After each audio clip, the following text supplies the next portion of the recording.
ఇటీవల సోనియా కనుక తీరుపైన సర్వత్ర విమర్శలు వస్తున్నాయి సోషల్ మీడియాలో. ఎస్ మనోహర్ గారు. అందుకే నేనేమంటాను, హ్మ్. ఇటలీ ఆడుతున్న నాటకం ఇది, ఈ ప్రజల పైన, ఈ దేశ ప్రజల పైన. ఈ దేశ ప్రజలకు ఒక వ్యక్తిత్వం ఉంది చక్రి, హ్మ్. గుర్తుపెట్టుకోవాలి. భారత్ అనే ఒక పదానికి ఇక్కడ సంస్కృతి, సభ్యతలు, ఈ మట్టిలో పుట్టిన వాళ్ళకందరికీ మనకు ఒక ఐడెంటిటీ ఉంది. దాని పేరే భారత్ అని అంటాం. మనం హ్మ్. భారతీయులుగా కొన్ని విలువలు ఉంటాయి మనకు. మనకు సాంస్కృతిక విలువలు ఉంటాయి. దయచేసి మతాన్ని కాసేపు పక్కకు పెడదాము. హ్మ్. సాంస్కృతిక విలువల్లో నేను ఏ దేశానికైనా ఉంటాయి, మనకే కాదు. ఆ దేశంలో మతాలు, కులాలు అన్ని పక్కకు పెడితే భారతీయులుగా ఈ మట్టిలో పుట్టినందుకు కొన్ని సాంస్కృతిక లక్షణాలు మీలో ఉంటాయి. చక్రి గారు, నేను అడుగుతున్నాను, మీ ఇంట్లో అందరు 10 మంది కుటుంబ సభ్యులు అడిగితే హ్మ్. అతి పవిత్రమైన భావన మీకు ఎవరి పైన ఉంటుంది అంటే మీ అమ్మగారి పైన ఉంటుంది. అవును. ఇది భారతీయుడి లక్షణం, హిందువా ముస్లిమా కాదు. కనుక అమ్మ కేంద్రిత సమాజము భారత్ అనేది. హ్మ్. అందుకే మనం ఏం చేశామంటే, భారతీయులం అందరం కూడా నేను 100 చెప్పగలను ఇలాంటి విషయాలు. హ్మ్. 100 చెప్పగలను. లక్షణాలు, మన లక్షణాలు, భారతీయ లక్షణాలు. హ్మ్. అందుకే మాది మాతృస్వామ్య సంస్కృతి మనది. అమ్మ కేంద్రిత సంస్కృతి మనది. సమాజంలో ఎక్కడైనా ఏదైనా పవిత్రమైనది ఏది కనపడ్డా అది అమ్మగా చూస్తాము. అందుకే మనము గంగా పవిత్రమైంది అనంగానే గంగా మాత అంటాం. వెంటనే మాత అని తగిలిస్తాం దానికి. అవును. గోవు పవిత్రమైంది కనుక ఓ మాత అంటాం. ఎందుకంటే పవిత్రం అనేది ఒక భావన. తులసి మాత అంటాం. అలాగే దేశాన్ని కూడా ఒక పవిత్రమైన భావన మనకుంది కనుకనే భారత్ మాత అన్నాం. ఇది కులం, మతం నుంచి వచ్చేది కాదు. ఇది సంస్కృతి నుంచి వచ్చేది. ఇవి సాంస్కృతిక లక్షణాలు. భారత్‌లో ఉదాహరణకు మీరు ఒక కార్యాలయం ఓపెనింగ్ ఉంటది. ప్రభుత్వ కార్యాలయం. ఓపెన్ చేయాలంటే మీరు ఈ యొక్క రిబ్బన్ కట్ చేయడము, లేకపోతే షాంపెయిన్ వేసుకోవడం, కేక్ కట్ చేయడం ఇది యూరోపియన్ కల్చర్. ఈరోజు సెక్యులర్ దేశం అని చెప్పేసి ఇవన్నీ రుద్దుతున్నాం మనం. అవును. జ్యోతి ప్రజ్వలన చేయడం అంటే దీపం వెలిగించడం అనేది భారతీయుడి లక్షణం. అవును. ఏదైనా శుభకార్యం జరిగితే దీపం వెలిగించడం అనేది భారతీయుడి లక్షణం. దయచేసి మీరు గుర్తుపెట్టి, ఇది హిందూ లక్షణం కాదు, మళ్ళా మతానికి సంబంధం లేని విషయం ఇది. హ్మ్. కనుక దీపం ఆర్పితే అది మంచి చిహ్నం కాదది.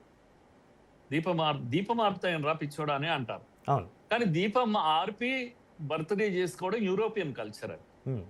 మనం చచ్చిన శవం తల దగ్గర కూడా దీపం పెడతాం. ఇవన్నీ పూజలు, పునస్కారాలు హిందువులు కాదండి. ఇది భారతీయ సంస్కృతి.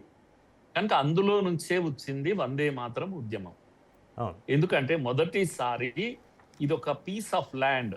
ఇది నేల, మట్టి ముక్క కాదు భారత్ అనేది. ఇది మనకు జన్మనిచ్చిన అమ్మతో సమానమైంది. మనందరికీ మురళీమోహన్ గారు, జన్మనిచ్చింది. మన యెస్. మన భారతదేశం గొప్పదనం ఏంటంటే ఇక్కడ మన భావాజాలాన్ని, మన సంస్కృతిని విదేశీయులు వాళ్ళు ఆకర్షితులై పాటిస్తున్నటువంటి రోజులు ఇప్పుడు. పాటిస్తున్నాం. వాళ్ళు పాటిస్తున్నారు. యెస్. యెస్. దట్ ఈస్ అందుకే ఇండియా. 1905లో ఈ స్వదేశీ ఉద్యమం ఒకటి వచ్చింది పెద్ద ఎత్తున. హ్మ్. ముఖ్యంగా బెంగాల్ విభజన తర్వాత భారతీయులందరూ చాలా కోపంతో ఉన్నారు అప్పుడు. అప్పటికే బంకిం చంద్ర చటర్జీ ఈ వందే మాతరం గేయం పాడి ఆనందమఠ రాశాడు. అందులో ఈ పాట ఉన్నది.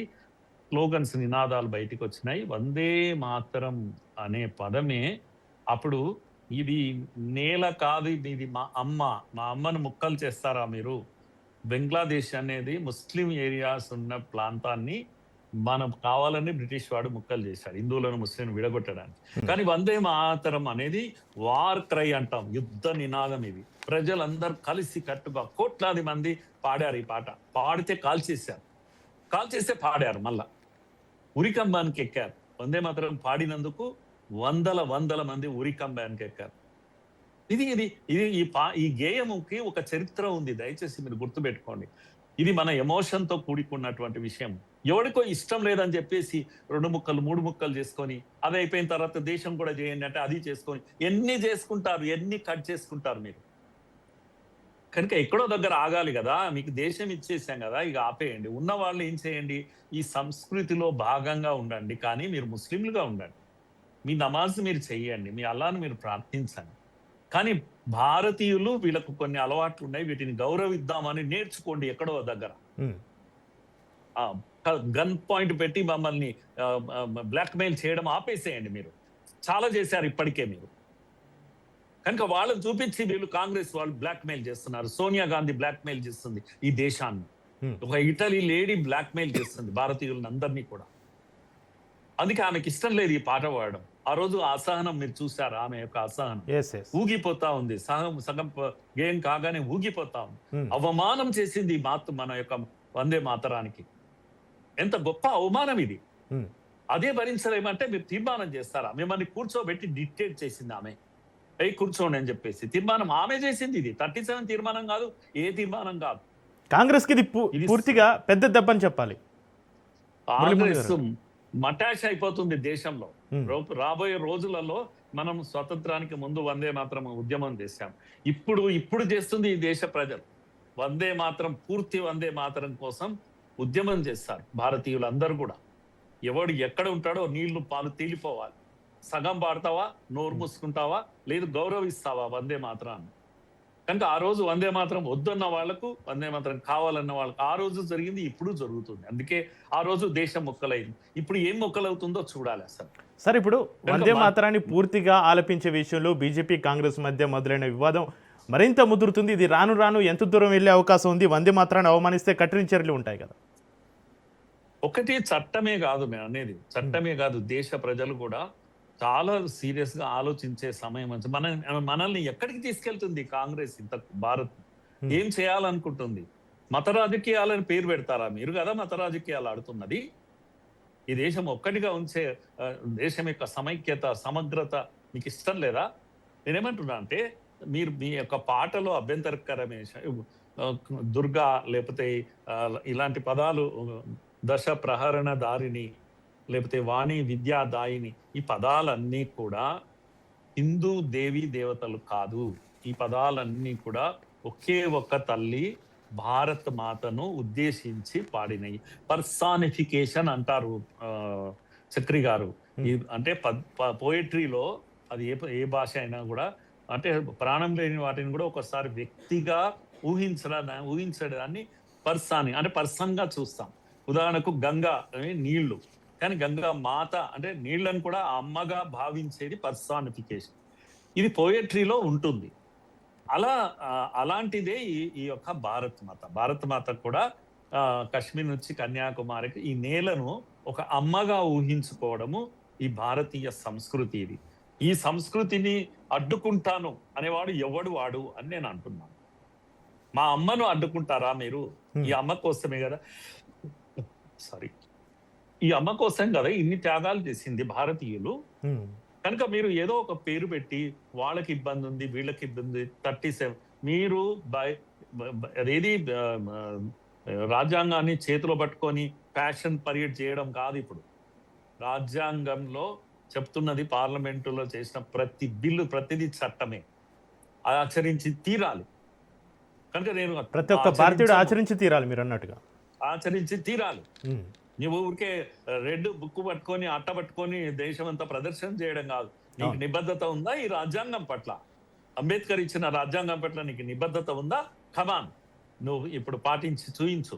పూర్తి వందే మాత్రం బట్టి నేర్చుకో. అవసరమైతే పాడను, సగం పాడతాను, అసలే పాడను, 37, 57 పాత కథలు చెప్తాను. నువ్వెవరు అసలు? నువ్వెవరు ఉన్నావా? నువ్వు అసలు బ్రతికున్నావా? అప్పుడు నువ్వు లేని దాన్ని ఇప్పుడు చెప్తావు ఎందుకు? అప్పుడు స్వతంత్ర భారతమా ఇది? బానిస భారతం. అప్పుడు అప్పటి తీర్మానాలు తెచ్చి పెడతావా? ఇప్పుడు ఈ రాజ్యాంగానికి షూట్ అయితే అవి ఇప్పుడు రాజ్యాంగం ఏం చెప్పింది? అది 150 ఏళ్ల చరిత్ర వందే మాత్రానికి ఉంది. 150 ఏళ్ళు అయిన సందర్భంగానే మోడీ గారు పూర్తి వందే మాత్రాన్ని ప్రజల ముందుకు తీసుకొచ్చారు, చట్టం చేశారు. దాన్ని గౌరవంగా అందరం పాడుకోవాలని చెప్పారు. పిల్లలు ఇప్పుడు మెల్లగా నేర్చుకోవడం మొదలు పెట్టారు. పూర్తి వందే మాత్రాన్ని కూడా కొత్తగా విన్న వాళ్ళు ఉన్నారు, కానీ అందరూ పులకించిపోతున్నారు. దాని స్టోరీ చెప్పండి మీరు. ఈ మాత్రము ఎందుకు కట్ అయింది అసలు? అప్పట్లో ఇది ఎలా కలిపింది? ఇంకోటి అండి, దీని పేరే యూనిఫైయింగ్ సాంగ్ అంటారు. అందరినీ ఒకటి చేసిన పాట ఏదైనా ఉంది దేశంలో అంటే వందే మాత్రం. ఎందుకంటే బెంగాల్ విభజనను అడ్డుకున్నది. ముస్లింలను విడగొట్టి ఇంకో దేశంగా మార్చినప్పుడు హిందువులు, ముస్లింలు, సాధు సన్యాసులు, ఫకీర్లు కలిసి పాడిన పాట ఇది. అలా తిరిగి సాధించుకున్నాం. 1907 అనుకుంటాను బహుశా. బెంగాల్ను మళ్ళా తీసుకొచ్చి భారత్ కు కలిపాడు. కర్జన్ అనేవాడు విడగొట్టాడు. కానీ బ్రిటిష్ ప్రభుత్వం ఏం చేసింది? బెంగాల్ మళ్ళా కలిపింది, ఒక్కటి చేసింది. అలా దేశాన్నే ఒక్కటి చేసిన గేయాన్ని ముక్కలు చేసి మళ్ళీ దేశాన్ని ముక్కలు చేశారు. ఇది చరిత్ర కదా. దేశాన్ని ఎన్ని ముక్కలు చేస్తారు? ఇంకా గేయాన్ని మళ్ళా ముక్కలవుతే ఈ దేశం మళ్ళా ముక్కలవుతుంది. కనుక భారతీయులందరూ ఆలోచించాలి. పర్టికులర్ గా జెన్జీ ఇప్పుడు ఎవరైతే ఉన్నారో మీరు ప్రశ్నించండి. ఎవడురా ఈ మా గీతాన్ని అడ్డుకునేది, మా అమ్మను అడ్డుకునేది ఎవరు? వందే మాతరం, అమ్మా నీకు వందనం అని బలంగా నినదించాల్సిన సమయం ఇది. నాకు అలా అనిపిస్తుంది చక్రి గారు.